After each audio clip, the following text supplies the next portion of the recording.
Welcome back to the Josefa Salinas Show.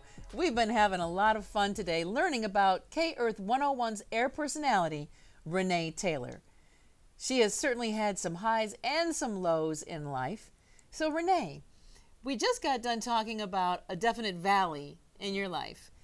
And if I remember, because we were both at the same radio station at the time, you embarked on a journey up that mountain when you decided to adopt a child. Yes. So after after Taylor passed, there was literally a 3-year building of me building back up. God was working me over, turning me into the person He wanted me to be from that point on, and to be the mother that He wanted me to be to Elijah. And so we went through the adoption process. We went through both private and through Southern California's foster adopt agency, because we wanted all the avenues open to us. And we even went through, I think Oprah did a whole thing on it. It's a Cuddle Project. Yes. So we were involved in all three at the time, and it was the private adoption that ended up happening first. And so we ended up adopting Elijah. He was born in Kansas. And the interesting thing is, the day we landed in L.A., we were the station sent a limo to pick us up from the airport to bring him back to our house. I got a call from the Cuddle Project. They had a baby for me. It was like, well, I'm actually in the car with a baby. So yes. And you didn't consider having two babies at the same time? No. I was barely trying to wrap my mind around this little thing that I just flown across country with, that I'd spent 7 days in a hotel room, you know, just being a mom with. And so, yeah, it was an amazing, fun ride. And adoption is, it is a wonderful thing, but you do have to be a strong person, because there is a lot of little ups and downs that can happen along the way through an adoption process. So, Give me just a couple, in case there's somebody out in the audience there that might be contemplating the concept of adoption. Well, you could go through a whole adoption with somebody, and then they change their mind after the child is born.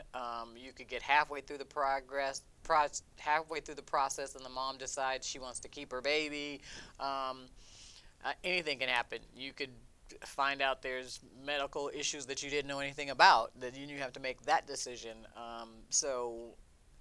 And it's a lot of wait and see. It's like you have to get over one hurdle. You got to make sure everybody signs off, the birth mother and the birth father. You have to make sure, you know, the child is born, and then you got to make decisions financially, whether you're going to support the mom, how much support you're going to have. And so this is all before you get the baby. Yeah. Okay. All of this is going on leading up to it. And so there's a lot of ups and downs, and a lot of, okay, do we want to do this? And so, but I got to tell you, God had His hands on ours all the way from start to finish. And so even when the valleys came, we just kind of prayed through it, and I was like, He had already said, this is what I have for you. You walk with me, and I will give it. I will give you what I've told you I was going to give you. So in the valleys, it was like, nope, He promised, and I just got to be faithful.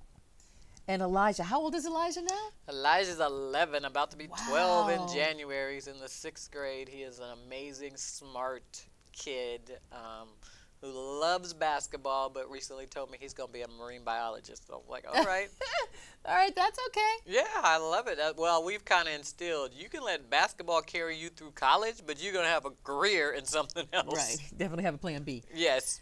So let's talk about how we need to always have a plan B, because you and I have talked a lot about that. In fact, one year you gave me a calendar.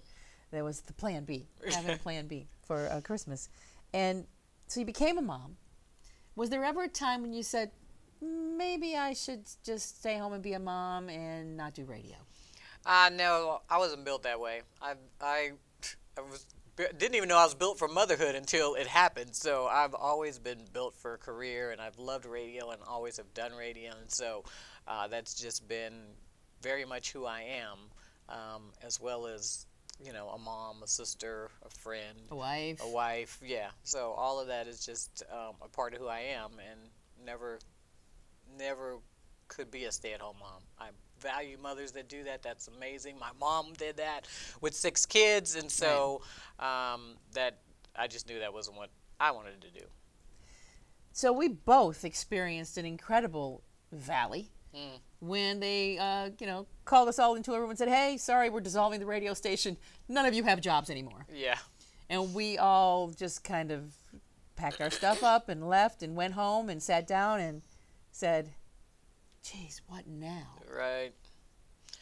I was thinking about this the other day, and it was kind of strange because, you know what, you lose a child, there's nothing else that can really rock your world to that point. And so I was like, you know what, the God I know is not taking me out of this situation for there not to be something else that he has for me. I don't know what it is. I don't know how I'm going to get there, but I'm going to be faithful with this one too. And I kind of was like, okay. And for me, I had never, ever been out of work since I was 21 years old. Right. So I had worked full time from the time I turned 20 all the way up until that happened in 2015. And people are like, I'm like, no, never. There's never. So many of us had that story. Never, ever been without work, like full-time work that whole time. And I always tell people, I was like in the Matrix. I was dodging radio station bullets left and right of people that I know have been let go from morning. We know. Yeah, It's a very transitional career, and I was blessed to have been able to work that, 30 plus years with never being out of work. And so I was kind of like, okay, I'm going to embrace what you got for me, God. Bring it on. Let's see what's out there. And what you found astonished us all. I started seeing this amazing artwork of yours. And I remember I said to my family, I said, radio was just something Renee was playing at because Renee's an artist. Yeah. Your art is unbelievable. What made you go and pick up that paintbrush and start painting?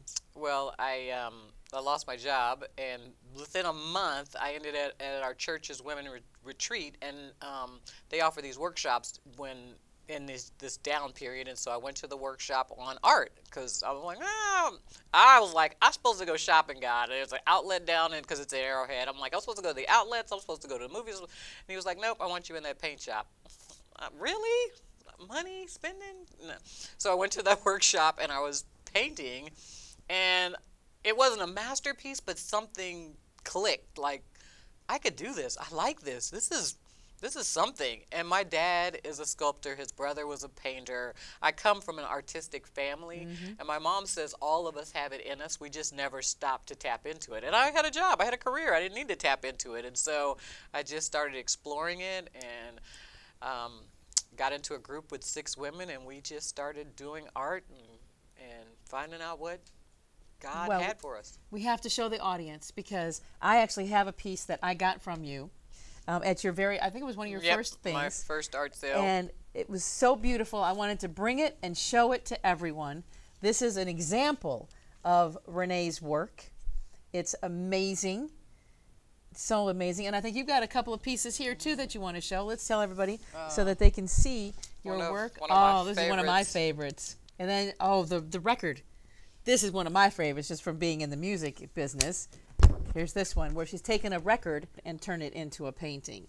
So how about some social media where people can go and find your artwork now? Because you're still on the radio, KEARTH 101. You're still doing radio, but now you've got this second career going. Yeah. KEARTH 101. Yeah, I'm on the weekends, and then I have a website. It's Radio Renee Taylor. It's actually radiorenee.com, and I just launched the site and at the beginning of January, and so my art is up there.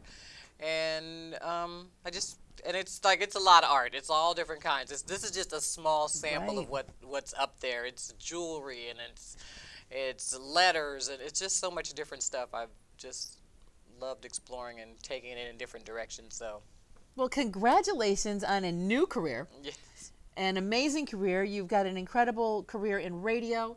Again, she's on KEARTH 101. Please check her out there. But go to Radio Renee. RadioRenee.com. And that's where you'll find Renee's artwork. Thank you for being my radio friend and my friend for all these years. Definitely. Come on. This is what we do.